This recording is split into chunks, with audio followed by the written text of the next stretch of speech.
हमारा आज के अपने YouTube चैनल एसीसी एजुकेशन में आप सभी का आज इस क्लास में हृदय की गहराइयों से आप सभी का स्वागत अभिनंदन करता हूं।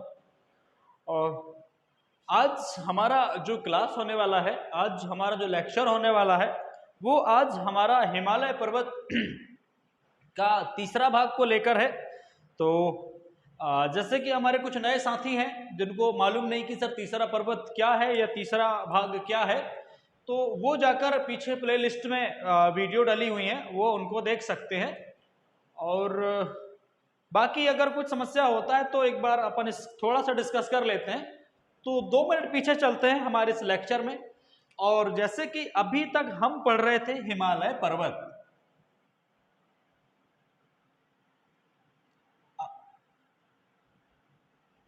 हिमालय पर्वत तो अध्ययन की दृष्टि से हमारे जो भूगोल वेदता हैं उन्होंने इस हिमालय पर्वत को अध्ययन की दृष्टि से कुछ भागों में बांटा है। जैसे कि पहला भाग हमने देखा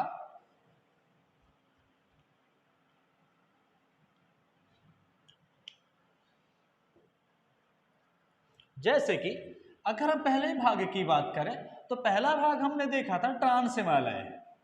पहला भाग हमने देखा था ट्रांस हिमालय के बारे में, इसके बारे में भी हम डिस्कस कर चुके हैं।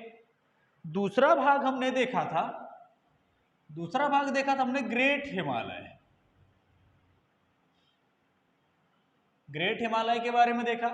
इसी ग्रेट हिमालय को महान हिमालय के नाम से भी जाना जाता है। महान हिमालय के नाम से जाना जाता है। अब ग्रेट मतलब होता है भाई महान, या इसी हिमालय को बृहद हिमालय के नाम से भी जाना जाता है। बिल्कुल कंफ्यूज नहीं होंगे। तो हमने ये ट्रांस हिमालय हमारा पहला, ग्रेट हिमालय हमारा दूसरा। अब हमारा जो तीसरा हिमालय है वो हमारा होता है भैया मध्य हिमालय। मध्य हिमालय आज का जो हमारा टॉपिक है इसी मध्य हिमालय के ऊपर होने वाला है। और चौथा नंबर का जो हमारा हिमालय होने वाला है वो हमारा होगा शिवालिक हिमालय। शिवालिक हिमालय। तो बताएं यहां तक किसी को कोई कंफ्यूजन? क्योंकि हमने ट्रांस हिमालय देख चुके हैं, ग्रेट हिमालय के बारे में भी हमने कुछ चीजें जाना, पढ़ा। अब आज हमको चलना है हमारे मध्य हिमालय की तरफ, और आज समझते हैं, जानते हैं और जानने की कोशिश करते हैं कि हमारे मध्य हिमालय क्या है और इसके बारे में कुछ बेसिक जानकारियां। तो ये सब आप लिख लेंगे अपने नोट्स पे। और आज हमारा इस हिमालय पर्वत के अंदर आज हमारा जो टॉपिक है वो आज हमारा टॉपिक भी है मध्य हिमालय। मध्य हिमालय। अब मध्य हिमालय के बारे में अगर मैं कुछ बात करूं तो मध्य हिमालय के बारे में सबसे पहला पॉइंट ये है कि भैया जो मध्य हिमालय है उसकी स्थिति कहां है या उसका पोजीशन भाई वो कहां प्रेजेंट है। तो हम कह सकते हैं ये जो हमारा मध्य हिमालय है, जो हमारा मध्य हिमालय है ये हमारा यहां पे ग्रेट हिमालय और नीचे हम देखते हैं कि शिवालिक हिमालय। ग्रेट हिमालय और शिवालिक हिमालय के बीच वाला भाग जो है वो हमारा कहलाता है कौन? मध्य हिमालय। मध्य हिमालय ये हमारे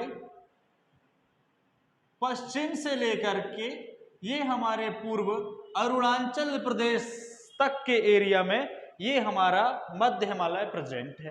अब जो हमारा ग्रेट हिमालय है और हमारा मध्य हिमालय है, इन ग्रेट हिमालय और मध्य हिमालय को जो अलग करने वाला जो एरिया होता है उसको हम कहते हैं क्या? MCT। MCT main central thrust. और हमारे मध्य हिमालय और हमारे शिवालिक हिमालय को जो अलग करता है वो करता है क्या? MBF main boundary fault. ये जो एरिया है ये हमारे शिवालिक हिमालय से मध्य हिमालय को अलग करता है, और ये जो MCT है, मेन सेंट्रल थ्रस्ट, ये हमारे ग्रेट हिमालय से हमारे मध्य हिमालय को अलग करता है। तो इन दोनों के बीच में जो एरिया है वो हमारा कहलाता है मध्य हिमालय, जो कि पश्चिम से पूर्व दिशा तक फैला हुआ है। तो यहां तक भाई किसी को कंफ्यूजन? चलिए, नहीं है ना? ठीक, ओके। तो चलिए, ये तो हमारा हो गया पहला पॉइंट। दूसरा पॉइंट की अगर हम बात करते हैं तो जो हमारा मध्य हिमालय है, मध्य हिमालय है, ये हमारे सेकेंड उत्थान को दर्शाता है। हमारे हिमालय पर्वत का जो टैथिस भूसन्नतीकरण, जो हिमालय पर्वत जो चट्टानी संरचनाओं की जो उत्पत्ति हुई है, उसके सेकेंड उत्थान को दर्शाता है। कौन? हमारा मध्य हिमालय। अब ये जो उत्थान वाला जो बात आई, तो उत्थान से रिलेटेड हम कुछ चीजें समझते हैं कि जब हमारा, ध्यान देना कि जब हमारा ग्रेट हिमालय, जब हमारे ग्रेट हिमालय की जब उत्पत्ति जब हुआ था, तो ग्रेट हिमालय की उत्पत्ति के पश्चात, जो उत्पत्ति के पश्चात हम ये कह सकते हैं कि जो अंदर भूगर्भिक जो संरचनाएं हैं या भूमि के अंदर की जो हलचल है, भूगर्भीय हलचल ना, भूगर्भ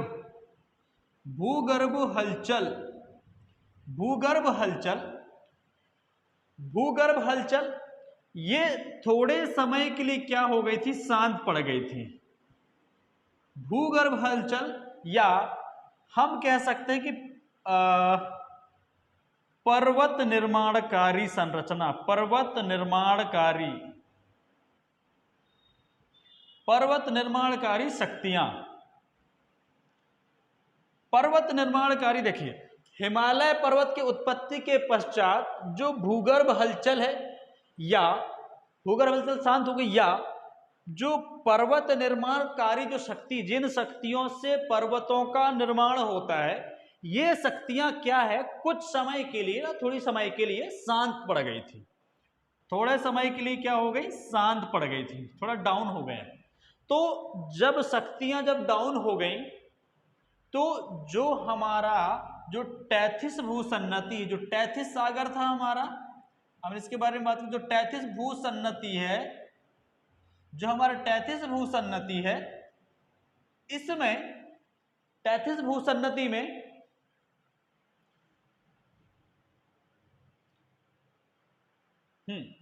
कह सकते हैं कि जब ये शक्तियां जब शांत पड़ गई, जब ये शक्तियां शांत पड़ गई थोड़े समय के लिए, तो ये जो हलचल जब शांत पड़ गई, तो कह सकते हैं हम कि जो पर्वत निर्माणकारी शक्तियां हैं ना, क्योंकि भूगर्भीय शक्तियां जब कुछ समय के लिए जब शांत हो गई, तो पर्वत निर्माणकारी जो शक्तियां हैं, जो सेकंड उत्थान वाली हैं, सेकंड उत्थान वाली जो शक्तियां हैं, इन्होंने क्या किया? इस हलचल के शांत होने पर ये क्या किया? अपने आप को थोड़ा मजबूत कर लिए। क्योंकि ऐसा होता है ना कि जब कोई व्यक्ति विद्रोह करता है, या कहीं जब कोई वार वगैरह होता है, तो जब कहीं भी कोई भी चीज जब डाउन पड़ जाती है, तो व्यक्ति अपने आप को मजबूत कर लेता है।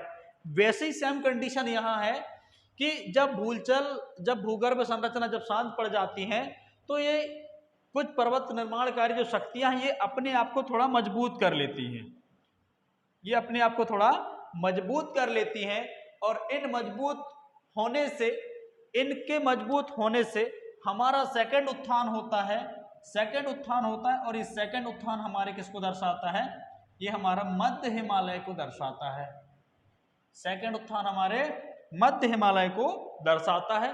और यही हम कह सकते हैं कि टैथिस भूसन्नति के कारण, ध्यान देंगे, टैथिस भूसन्नति के कारण जो हमारी भूगर्भीय हलचल या भूगर्भीय जो हलचल, वो थोड़े समय के लिए जब शांत हो जाता है, तो जो पर्वत निर्माणकारी शक्तियां हैं, वो अपने आप को उस समय में मजबूत कर लेती हैं। और उन्हीं के कारण ये जो हमारा सेकंड पर्वत का उत्थान है, जो हमको आज हिमालय पर्वत का जो मध्य भाग है, या मध्य हिमालय के रूप में आज हम जिसको जाना जा रहे हैं, ये पर्वतों का आज निर्माण होता है और इन सब चीजों को हमको देखने को मिलता है। तो ये हो गई भाई आपकी सेकंड उत्थान के बारे में। तो अपन ने बात कर लिया उत्थान। इसके बाद अब जब ये पर्वतों का जब निर्माण हुआ, जब इन पर्वतों का निर्माण हुआ, तो ये जो पर्वतों का निर्माण आज तो नहीं हुआ, आज से कई लाख कई करोड़ वर्ष पहले, है ना, कई करोड़ वर्ष पहले इन सब पर्वतों का निर्माण हुआ। ठीक है, इन सब पर्वतों का कई हजार वर्ष कई लाख वर्ष पूर्व इन सब पर्वतों का निर्माण हुआ। तो अगर हम आज के टाइम पर देखें, प्रेजेंट टाइम पर देखें, तो इनका जो पर्वतीय जो चट्टानी संरचना है, जो चट्टानी संरचना है, क्या ये मूल रूप में विद्यमान होगा? क्या ये मूल रूप में विद्यमान होगा? बताएं, नहीं, क्योंकि कई वर्षों से, कई कारणों से, कई वजहों से, क्योंकि इनका लगातार इनका दोहन होता चला आ रहा है। कई बार इनका कई चीजों से, बाढ़ से, पानी से, हवाओं से और भी कई प्राकृतिक घटनाओं से, तो ये अपने मूल रूप में ना होकर के अपने रूपांतरित है, ये अपने रूपांतरित रूप में विद्यमान है। तो इस बात का भी आप थोड़ा सा ध्यान रखेंगे कि जो हमारा मध्य हिमालय है ये रूपांतरित रूप में है। अब एक चीज गौर करने की बात, एक बात यह भी है कि अगर मैं तुलना कर दूं कि भैया अगर ग्रेट हिमालय की जो चट्टानें हैं वो ज्यादा रूपांतरित हैं कि मध्य हिमालय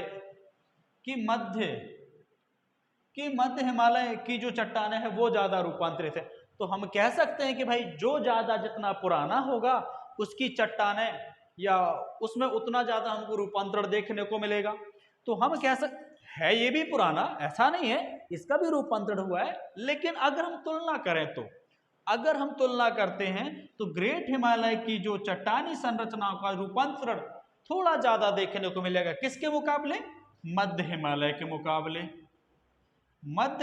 के मुकाबले इनका जो रूपांतरण है थोड़ा ज्यादा देखने को मिलेगा। तो आप इस बात को भी थोड़ा सा ध्यान में रखेंगे।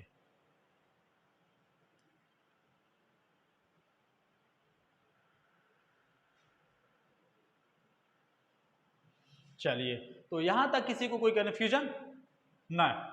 ठीक, आप बस टू द पॉइंट याद रखेंगे। आप इन सबको इतना अगर आप नोट भी कर लेंगे तो आपको समझने में कोई समस्या नहीं होगा। अब अगर हम बात करें कि जो हमारा मध्य हिमालय है, इसके अंदर जो पर्वत श्रेणियां हैं वो कौन कौन सी हैं? तो इसके अंदर हम कह सकते हैं कि पर्वत श्रेणी के अंदर, जैसे मैं एक दो का नाम बता देता हूं, जैसे इसके अंदर हम कह सकते हैं पीर पंजाल,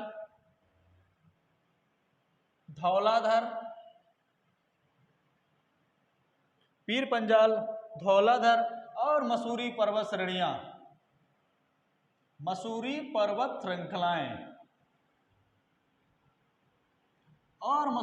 श्रृंखलाएं, ये हमारे मध्य हिमालय के पर्वत श्रेणियां हैं। अब आपको कोई भी एग्जाम्स में ऐसा पूछ देगा कि जैसे पीर पंजाल दे दिया, धौलाधर दे दिया, मसूरी दे दिया, इनमें से कोई एक ये पूछ देगा कि ये कौन से पर्वत श्रेणियों से हैं, या दे देगा आपको 4 पर्वत बांट देगा, ग्रेट हिमालय, ट्रांस हिमालय, मध्य हिमालय और शिवालिक हिमालय पूछ देगा।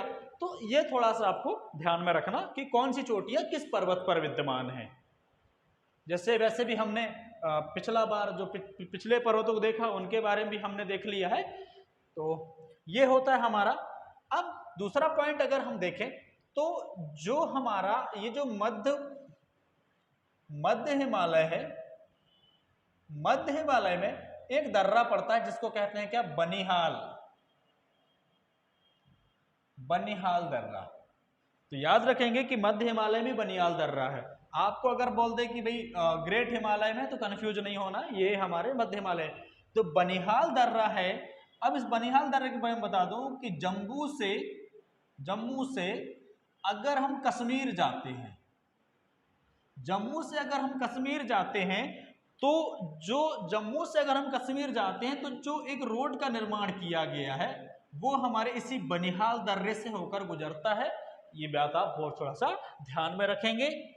और इस रोड का नाम, इस जो सड़क मार्ग का नाम है क्या, जवाहर सड़क मार्ग, जवाहर सड़क मार्ग। मैं सही देख पा रहा हूं?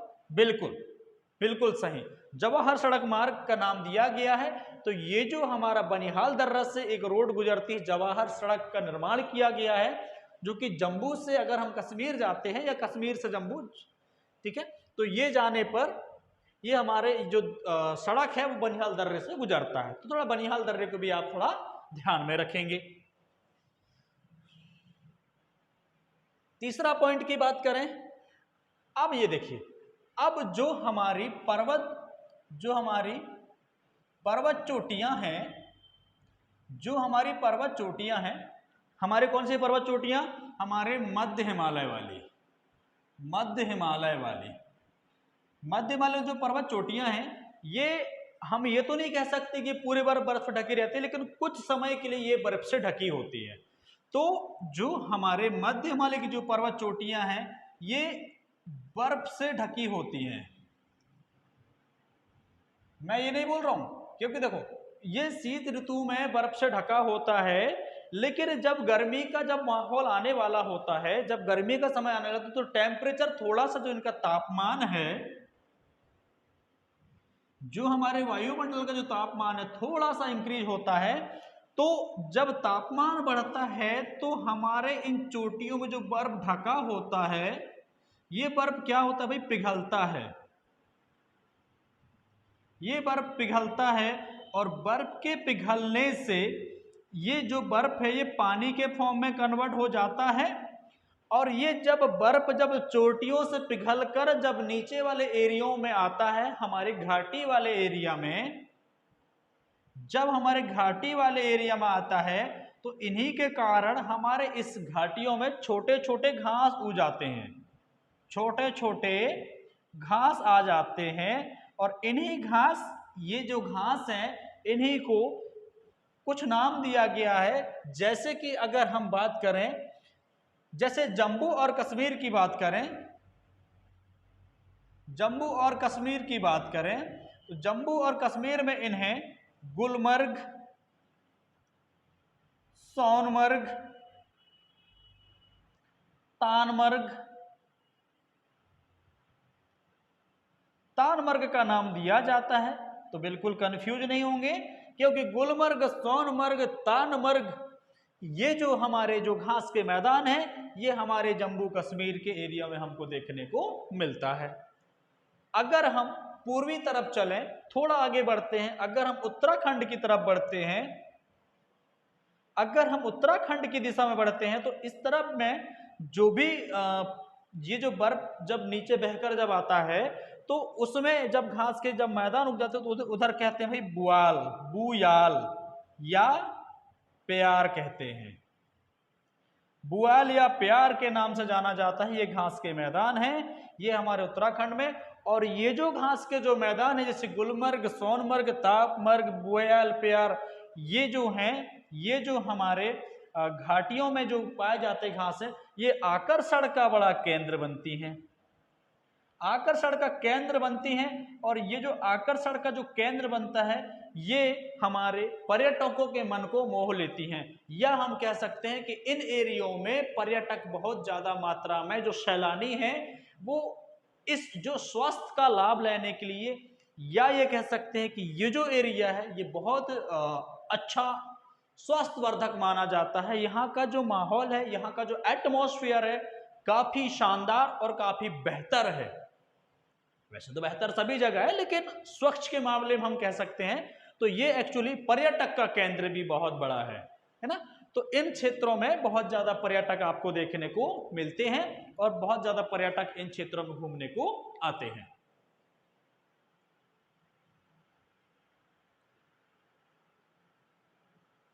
तो ये हुआ, तो आप इसको नोट कर लेंगे। ठीक है।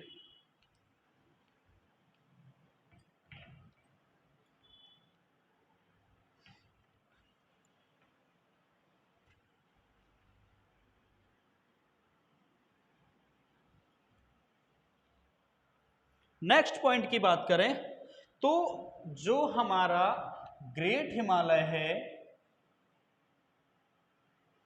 और जो हमारा मध्य हिमालय है, मध्य हिमालय, इसके बीच में कुछ पर्वत चोटियां देखने को मिलती हैं। कुछ पर्वत चोटियां देखने को मिलती हैं। इन पर्वत चोटियों का जो पहला नाम आता है वो आता है क्या? लाहुल। लाहुल, लाहुल, कांगड़ा, और कह सकते हैं हम क्या, लाहुल हो गया, कांगड़ा हो गया, कुल्लू हो गया, और कश्मीर घाटी भी हम कह सकते हैं, कश्मीर घाटियां। ये जो हमारे ग्रेट हिमालय और मध्य हिमालय के बीच में ये चोटियां हमको देखने को मिलते हैं, तो आप थोड़ा सा इसको भी ध्यान में रखेंगे। सेकेंड पॉइंट की बात करें हम, तो जो हमारा, अब ये तो हो गया सारी चीजें, हमने दर्रा भी समझ लिया, चोटियां भी देख ली, ठीक है। अब इसके बाद हम थोड़ा सा और अगर इधर चलते हैं, तो जो हमारा जलवायु है, जो हमारा मध्य हिमालय का जो जलवायु है, यह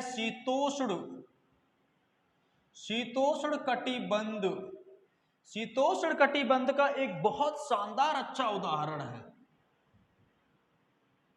शीतोष्ण कटिबंध का ये जो जलवायु है हमारे हिमालय पर्वत, मध्य हिमालय का, ये एक बहुत शानदार अच्छा उदाहरण है। और ठीक है, और ये जो हमारा मौसम है, ये इतना शानदार और सुहाना मौसम होता है कि इसके कारण यहाँ का जो जलवायु है, यहाँ की वनस्पति है, यहाँ के घास के मैदान हैं, और यहाँ का जो घाटियाँ, जो वादियाँ हैं, वो एकदम बहुत ज़्यादा मनमोहक बन जाते हैं। कैसे बन जाते हैं? मनमोहक। ये मनमोहक बन जाते हैं, मनमोहक बन जाते हैं। अब ये जो मनमोहक वाली बात है, अगर बोलेंगे सर आप जैसे कि अगर जो घाटियां हैं, जो वादियां हैं, इनका दो चार का नाम बताओ, तो जैसे इसके दो चार क्या, बहुत सारे नाम हैं, जैसे कि शिमला,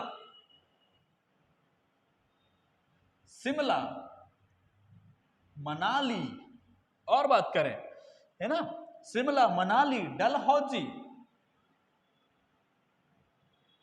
डलहौजी, और बात करें, और की बात कर लें तो जैसे कि पेयार,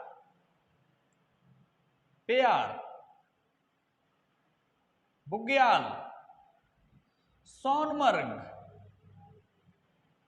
तानमर्ग, गुलमर्ग, ये जो सारी चीजें हैं, ये सब आपको देखने को मिलता है। और भी सारी चीजें हैं, जैसे कि और भी सारी चीजें देख लो, जैसे कि नैनीताल,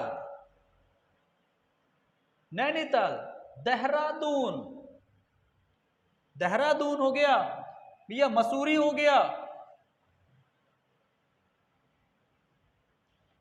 यहां पे अब इन सब चीजों की अगर बात कर लें, हम इन सब चीजों की बात कर लें, तो ये यहां पे हम कह सकते हैं कि स्वच्छ वातावरण है भाई साहब। स्वच्छ वातावरण, पहला चीज स्वच्छ वातावरण, यहां पे स्वच्छ वातावरण, और यहां पे स्वास्थ्यवर्धक,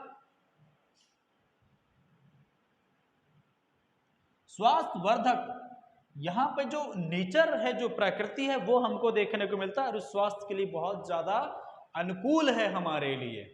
तो ये सारी चीजें, इसलिए लोग बाग यहाँ पे घूमने को जाते हैं, और बहुत ज्यादा सैलानी आते हैं यहाँ पे, और काफी शानदार हमारे भारत में पर्यटक की दृष्टि से काफी इनको शानदार, इनको एक अच्छा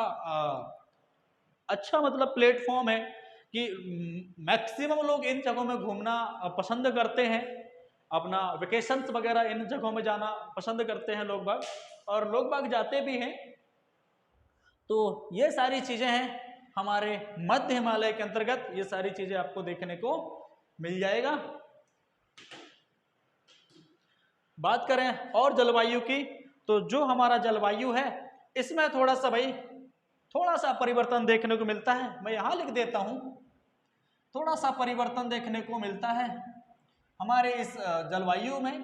तो परिवर्तन कैसा कि मान लीजिए कि जो हमारा ये जो हमारा मैप, जैसे हमारा भारतीय मैप है, तो ये जो हमारा एरिया है, यहाँ हमारे बंगाल की खाड़ी से जो उठने वाली जो मानसूनी पवने हैं, ध्यान देंगे, बंगाल की खाड़ी से उठने वाली जो मानसून पवने हैं, जब ये पवने पूर्व से जब पश्चिम की तरफ जब गमन करेंगे तो ये पूर्व वाले एरिया में ये ज्यादा बारिश कराएंगे, और जैसे जैसे पश्चिम की तरफ बढ़ते जाएंगे तो इन पे जो वर्षा कराने की जो क्षमता है वो लगातार कम होता चला जाएगा। ठीक है, तो हम कह सकते हैं कि इन एरियो में अच्छा वनस्पति देखने को मिलता है, और जैसे जैसे पश्चिम की दिशा में बढ़ते हैं ये हमारे इन पे बारिश करने की क्षमता कम हो गई, तो इन एरियो में बारिश कम होगा। तो इन एरियो में जब बारिश कम होगा तो इन एरियो में बड़े बड़े जो पेड़ पौधे देखने को कम मिलेगा, लेकिन इन एरिया में हमको घास के मैदान देखने को मिलेगा। जैसे कि मैंने अभी बताया सोनमर्ग, तानमर्ग और गुलमर्ग, ये मैंने आपको जैसे बताया।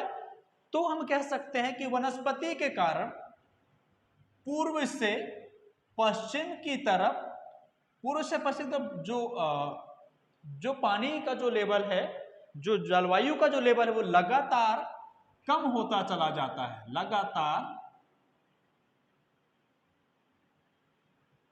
लगातार ये थोड़ा थोड़ा कम होता चला जाता है, और इस कारण हमको वनस्पतियों में भिन्नता देखने को मिलता है। वनस्पति में भिन्नता देखने को मिलता है, तो ये थोड़ा सा आप ध्यान में रखेंगे। क्लियर हुआ? ओके। अच्छा, जब ये वनस्पति जब देखने को मिलती है तो इस जो हमारा पूर्वी इलाका है, इस पूर्वी इलाका में जैसे कि कहवा वगैरह का खेती किया जाता है। एक बार हम देख लेते हैं।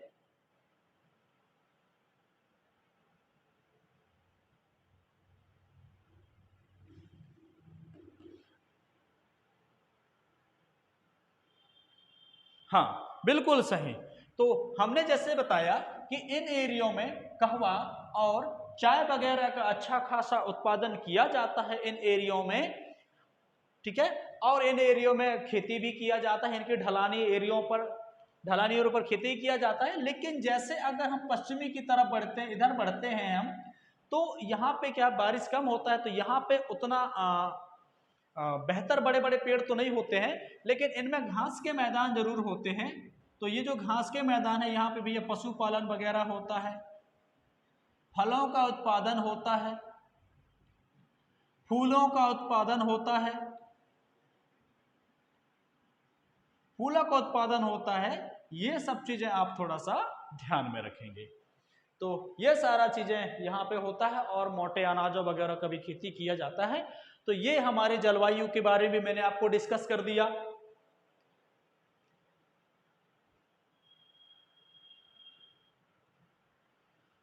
ठीक है, और आगे, ठीक है, चलो।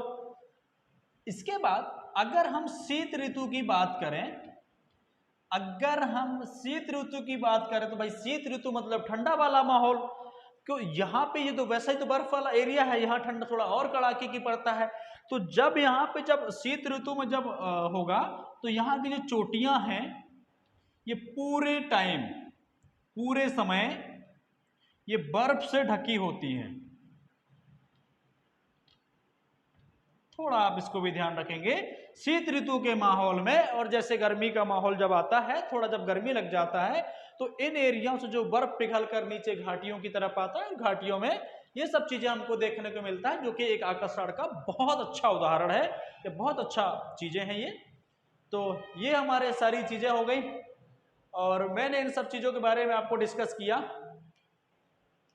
ये रहा आज का हमारा ग्रेट हिमालय और हमारे शिवालिक हिमालय के बीच में हमारा एरिया मध्य हिमालय। और बताएं आज की क्लास आपको कैसी लगी। बिल्कुल आप इसका कमेंट करके जवाब दें, मुझे तो थोड़ा अच्छा लगता है, मुझे भी कि चलो भाई मेरा क्लास भाई आप लोगों के लिए एक हेल्पफुल ही है। और YouTube में आपको ये सब क्लासें आपको मिल जाएंगी, और कोशिश करते हैं कि और भी आप लोगों के लिए और भी नेक्स्ट क्लास लेकर आए, नेक्स्ट चीज़ें। तो आप इस वीडियो को बिल्कुल आपके लिए हेल्पफुल लगता है तो आप ज़रूर शेयर कीजिए, अपने दोस्तों में बताएं।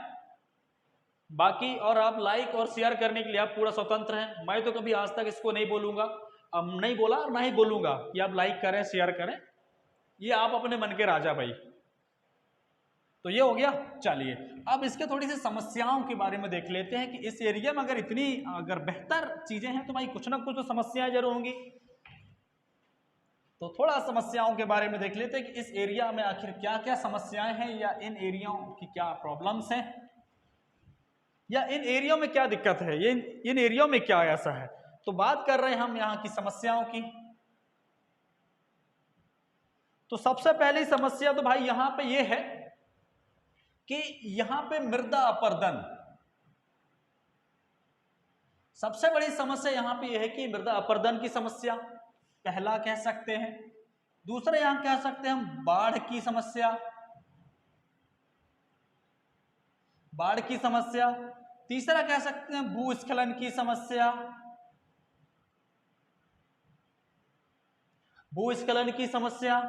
चौथा हम कह सकते हैं यहां पे कि झूम खेती, नहीं निर्वनीकरण, निर्वनीकरण की समस्या। अब ये निर्वनीकरण क्या है, कई छात्रों को बड़ा कंफ्यूजन होता है, तो समझें थोड़ा सा। जो निर्वनीकरण है ये भैया वनों को काटना, वनों को काटना। अब वनों को क्यों काटना, क्योंकि यहां पे कुछ स्थानीय लोग होते हैं, स्थानीय जो लोग या जनजाति कह सकते हैं हम, जैसा भी आपको सुटेबल लगे। तो यहां जो स्थानीय जो समुदाय है, समुदाय बेहतर रहेगा। स्थानीय समुदाय हैं, स्थानीय समुदाय क्या करते हैं, खेती करने के लिए वनों की सफाई करते हैं, वनों की सफाई करते हैं और वहां पे करते हैं वो लोग खेती। कुछ समय तक वहां पे खेती करते हैं, और जब वहां का जो एरिया है, वो जो जगह है, जब उपजाऊ जब कम हो जाता है तो उस जगह को छोड़कर वो दूसरी जगह में शिफ्ट होने, दूसरी जगह में वो खेती करना चाहते हैं। तो जब उस जगह को जब वो छोड़ करके जब वो दूसरी जगह जाएंगे तो फिर वही वहां के वनों को, वहां के जो पेड़ पौधे हैं, वहां के पेड़ पौधों को काटेंगे। तो ऐसे में इन जो पेड़ पौधों का लगातार जो काटा होता है उसी को हम कहते हैं क्या, निर्वनीकरण, निर्वनीकरण या पेड़ों को काटना। अब ये पहली चीज। अब जब वहां के जब पेड़ पौधों को जब काटा जाएगा, जब वहां के पेड़ पौधों को जब काटा जाएगा तो वहां पे क्या होगा, हमारे जैव विविधता का ह्रास होगा कि नहीं होगा भाई, जैव विविधता का ह्रास होगा कि नहीं होगा, बिल्कुल सही, हम यहां लिख देते हैं। पांचवा, वहां के जैव विविधता, जैव विविधता का ह्रास होगा। छठवा कह सकते हैं कि वहां जो स्थानीय जो जीव जंतु हैं, जो टोटल वनों पर, वहां की चीजों पर आश्रित हैं, उनका क्या होगा भाई, उनका दोहन होगा कि नहीं होगा, उनका दोहन होगा। कहीं ना कहीं हम कह सकते हैं उनका विलुप्ति, विलुप्ति का कारण भी हमारा निर्वनीकरण हो सकता है। ये वहां पे हमारी कुछ समस्याएं हैं। तो ये सारी चीजें आप थोड़ा सा ध्यान में रखेंगे। और बाकी आज की क्लास में यहीं तक, और अभी हम या जब भी हमारा कल जो नेक्स्ट क्लास आएगा उसका जो हमारा क्लास होगा वो हमारा होगा क्या, शिवालिक हिमालय के ऊपर, शिवालिक हिमालय के ऊपर हमारा नेक्स्ट लेक्चर होगा। तो आप इस लेक्चर में भी बने रहें, और आज के इस लेक्चर में आपने बने रहे, आपका अच्छा सहयोग रहा, आपका बहुत सपोर्ट है मुझे, और आप सभी का प्यार के लिए मैं आपका तहे दिल से धन्यवाद करता हूं। और कल मिलते हैं नेक्स्ट वीडियो में, और कल मिलते हैं हम हमारे शिवालिक हिमालय की वीडियो में। तब तक के लिए मैं विदा चाहूँगा। स्वस्थ रहें, अपना ख्याल रखें, खूब मन लगाकर पढ़ाई करें। इसी के साथ विदा चाहूँगा। नमस्कार, जय हिंद।